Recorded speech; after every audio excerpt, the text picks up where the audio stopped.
A reforma ortográfica instituiu muitas mudanças ortográficas. Muitas pessoas se confundem, muitas pessoas perguntam: professor, o que mudou de verbo? O que mudou de concordância verbal? O que mudou de análise sintática? Nada. Aliás, em se tratando de verbo, sim, houve mudanças. Mudanças ortográficas. O que mudou então? Um acento ali, um acento lá, um hífen que desapareceu, um hífen que surgiu. Quanto à ortografia apenas. Ortografia significa uso de letras, uso de hífen e uso de acentos. Acento grave, por exemplo, que é aquele que indica crase, nada mudou, porque não é uma questão ortográfica, é uma questão sintática. Inclusive, assim que você terminar de assistir a este vídeo, entre no gramaticaonline.com.br e leia, só para ter algo a mais, porque tudo que está escrito lá eu explicarei a você agora. Leia o texto que eu escrevi, cujo nome é O Beabá do Blá Blá Blá. Exatamente para chamar a atenção, porque a reforma ortográfica trouxe uma mudança em se tratando das palavras formadas com pronúncia idêntica, palavras repetidas, como acontece com tim-tim. Tenho certeza de que todo fim de ano você brinda o fim do ano, o início de um novo ano e diz tim-tim. Tim-tim passou a ter hífen por obrigatoriamente, porque são duas palavras iguais.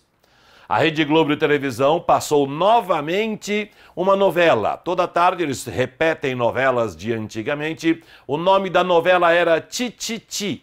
E eles escreveram Ti lá em cima, Ti no meio, Ti aqui embaixo. Mas se esqueceram de que Tititi tem de ter hífen, porque são três palavras iguais. Aliás, da maneira como eles escreveram Ti, formando uma palavra só, fizeram um desenho bonito, como é que é o nome disso? Fizeram, não é bem marca, fizeram layout, tá bom? Posso falar layout? Posso, então tá. Fizeram um layout do tititi, tudo bonitinho, tá, só que, veja, é repetição de palavras. A reforma ortográfica diz: sempre que houver a junção de duas palavras iguais ou muito semelhantes, há de haver hífen. Essa é a regra, eu não havia falado ainda. Perfeito? Então, tititi tem ter hífen aqui, tem ter hífen aqui. Acabou a conversa, certo?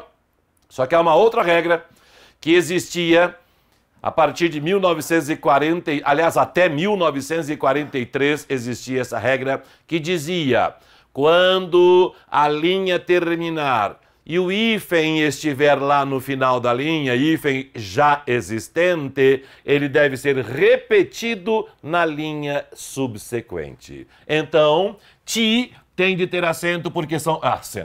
Tem de ter hífen porque são palavras iguais, certo? Então também há de haver o hífen aqui, ó. Aqui, mesma coisa, fim de linha coincidiu com o hífen já existente, então tem que ter outro hífen aqui também. São duas regras, então. Sempre que você escrever uma palavra que já tiver hífen e a segunda parte da palavra você colocar na linha de baixo, o hífen tem de ser repetido. Então, a Rede Globo Televisão cometeu um equívoco, poderia ser até uma questão de concurso vestibular, de qualquer concurso por aí. Tititi, um em cada linha. 1, 2, 3, 4 hífenes. Você sabe qual é o plural de hífen? O plural de hífen... Opa, quase que eu caio aqui no banco.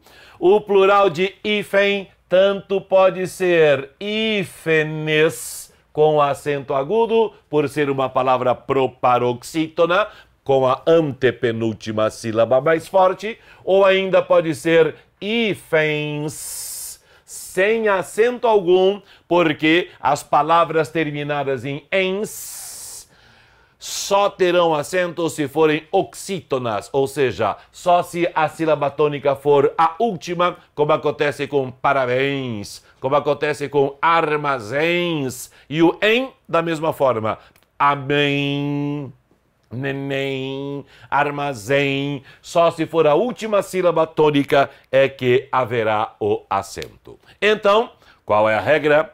As palavras formadas por duas palavras iguais ou muito parecidas, obrigatoriamente hífen a partir da reforma ortográfica. Houve uma exceção, não se sabe se é por esquecimento ou porque resolveram realmente deixar como exceção. Vai e vem, não tem hífen. Ah, professor, mas vai e vem não são tão parecidas assim? Oh, zigue-zague, tic-tac, não coloquei aqui, mas há como exemplo também, eu vejo uma semelhança muito grande em virtude da repetição do V. Mas tudo bem, vai e vem não tem acento. Perfeito. Tá, mas estou com acento na cabeça aqui. Vai e vem não tem hífen. Aliás, isso já foi cobrado no vestibular da Universidade Estadual de Londrina, quando eu estava em sala de aula, quando eu era com muita energia, eu trabalhava naquela época aos 30, 35 anos de idade, eu me lembro de vai e vem ter sido cobrado no vestibular da Universidade Estadual de Londrina. E cobraram exatamente isso, se havia acento, se havia hífen, se não havia acento, se não havia hífen. Vai e vem é a exceção, não tem hífen, como é terminado em, e a sílaba tônica é a última, acento obrigatório. Lenga-lenga não tinha hífen até a reforma ortográfica. É só você pegar qualquer dicionário anterior a 2009, 2010, a época, eu me esqueci agora quando foi a reforma ortográfica, isso mesmo, 2009, 2010. Né? Só pegar qualquer dicionário anterior à reforma ortográfica que você observará que lenga-lenga é tudo junto, que lenga-lenga não tem hífen, porém, a reforma ortográfica obrigou o hífen por serem parecidos, por serem iguais às palavras. Lenga-lenga com hífen obrigatoriamente. Frufru, cuidado com essa palavra também. Se você adquirir o nosso documento oficial da língua portuguesa chamado Vocabulário Ortográfico da Língua Portuguesa, se você adquirir a 5ª edição, que foi a última edição, verá que frufru lá está escrito sem hífen. Porém, a Academia Brasileira de Letras lançou posteriormente um documento com correções do vocabulário ortográfico da língua portuguesa. Isso você encontra no site da Academia Brasileira de Letras. Correções do vocabulário ortográfico da língua portuguesa e colocaram o hífen adequadamente diante da palavra frufru. Além dos outros exemplos, zigue-zague, tic-tac, tim-tim, tititi, como já havíamos falado. Como há o hífen, as palavras se unem. Unindo-se por meio de hífen, você passa a ter uma palavra só. E as regras de acentuação devem ser obedecidas. Até a reforma ortográfica, só se colocava o acento na última palavrinha. Por exemplo, beabá. Antes da reforma ortográfica, só havia o acento no ba. Blá, blá, blá. Só havia o acento no blá. Com a reforma ortográfica, os elementos devem ser tratados individualmente, autonomamente, como se fossem realmente elementos autônomos. Então, o que acontece? Nas palavras oxítonas, o que são palavras oxítonas? São aquelas que têm a sílaba tônica na última sílaba. Aliás, nas oxítonas e nos monossílabos, nas monossílabas tônicas. Não somente nas oxítonas. Oxítonas são aquelas palavras em que há 2 sílabas pelo menos e a última é a mais forte, como acontece com sofá, com café, com Pelé, com caju. Essas são palavras oxítonas. As oxítonas são acentuadas quando terminarem em A, E, O.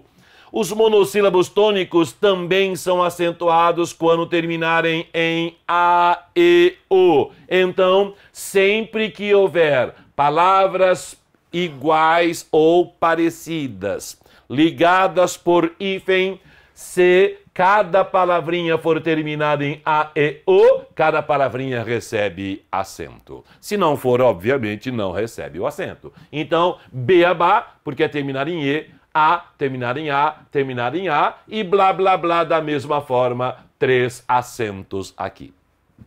Além de que, se for um hiato, hiato é quando você pronuncia duas vogais lado a lado em sílabas diferentes, como acontece com saúde. O U formou hiato com a vogal anterior, tem que ter acento. Saída. O I formou hiato com a vogal anterior, tem que ter acento também. Acabou a conversa, certo? Então, se houver isso, um hiato oxítono ou alguns hiatos oxítonos, se for o hiato I ou o hiato U, o acento permanece da mesma forma. Eu inventei uma palavra aqui, até para mostrar para você que os neologismos devem seguir as regras da língua portuguesa. Se você criar uma palavra, escreva a entre aspas, olha aqui, entre aspas, porque é uma palavra criada por mim.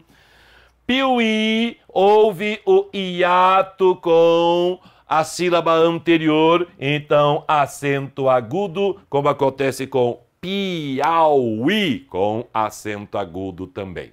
Então, sempre que você criar uma palavra, se escrever com letras cursivas, se você escrever com a sua mão mesmo, entre aspas. Se você escrever no computador, ao computador, está lá escrevendo bonitinho, escreveu um neologismo, entre aspas, ou em itálico. Há de haver a mudança. Pode ser itálico. Isso está na reforma ortográfica. Está no documento do acordo ortográfico. Você pode usar itálico no lugar de aspas. Então, criei um neologismo aqui.